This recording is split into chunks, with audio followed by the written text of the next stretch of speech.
وكان اللعين بن ملجم لم ينم تلك الليلة، وقد وضع السيف المسموم تحت بطنه ونام عليه.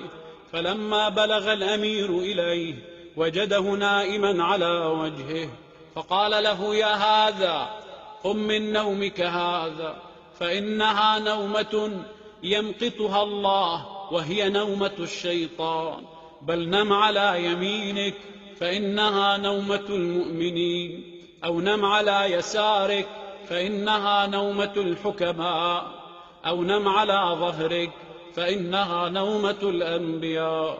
ثم قال: لقد هممت بشيء تكاد السماوات يتفطرن منه وتنشق الأرض وتخر الجبال، ولو شئت لأنبأتك بما تحت ثيابك.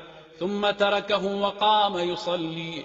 أما اللعين بن ملجم فكان يسمع أن قاتل أمير المؤمنين هو أشقى الأشقياء، ولذلك قال لقطام لما طلبت منه قتل الأمير: أخاف أن أكون ذلك الشقي.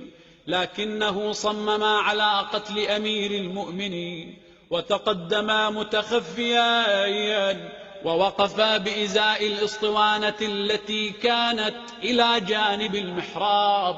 وكان أمير المؤمنين عليه السلام يطيل ركوعه وسجوده كعادته، فأمهله اللعين حتى صلى الركعة الأولى وسجد السجدة الأولى منها ورفع رأسه، فأخذ اللعين السيف وهزه مناديا: لله الحكم يا علي، لا لك ولا لأصحابك، وضربه على رأسه فشقه إلى موضع سجوده، فوقع أمير المؤمنين مناديا: بسم الله وبالله وعلى ملة رسول الله فزت ورب الكعبة.